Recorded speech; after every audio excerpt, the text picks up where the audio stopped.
Voila,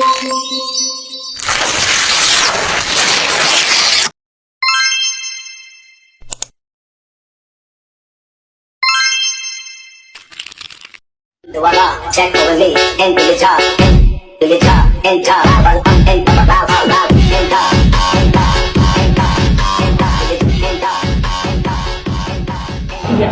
Assalamualaikum warahmatullahi wabarakatuh.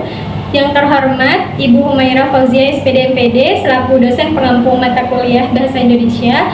Di sini kami dari kelompok 6 yang terdiri dari saya sendiri, Khalifatul Hakimah Amelianti dengan NIM akhir 045. Saya Ika Dharma Septiani dengan NIM akhir 055. Saya Ninik Zahratul Rahmania dengan NIM akhir 075.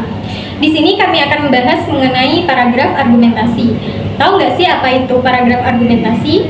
Selengkapnya akan dibahas oleh kelompok kami dalam video berikut ini.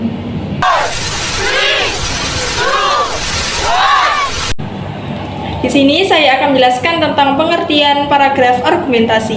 Paragraf argumentasi merupakan paragraf yang isinya berupa ide atau gagasan dengan diikuti alasan yang kuat untuk meyakinkan pembaca mengenai suatu pendapat. Struktur paragraf argumentasi dibedakan menjadi 3. Yang pertama ada pendahuluan, yang kedua tubuh argumen, yang ketiga kesimpulan. Pendahuluan.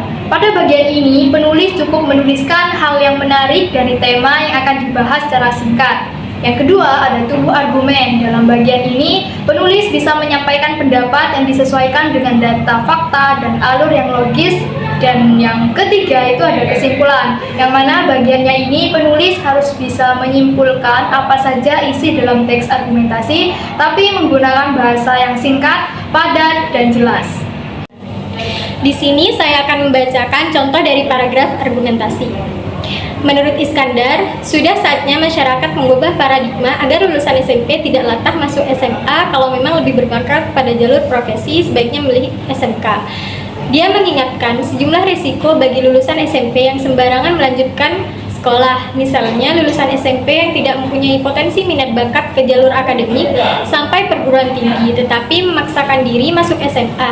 Dia tidak akan lulus UAN karena sulit mengikuti pelajaran di SMA. Tanpa lulus UAN, mustahil bisa sampai ke perguruan tinggi.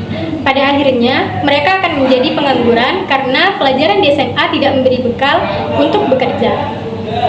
Jadi dapat disimpulkan bahwasannya pada paragraf 1 merupakan pendahuluan, yang mana penulis hanya menuliskan hal yang menarik dari tema yang akan dibahas secara singkat. Dan paragraf kedua menyatakan tubuh argumen, karena penulis telah menyampaikan pendapatnya sesuai dengan data yang akurat.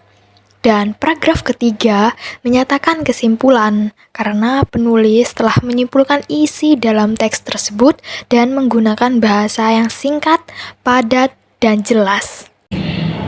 Itulah pembahasan mengenai paragraf argumentasi dari kelompok kami. Kurang lebihnya mohon maaf. Sekian, terima kasih. Wabillahi taufiq wal hidayah. Wassalamualaikum warahmatullahi wabarakatuh.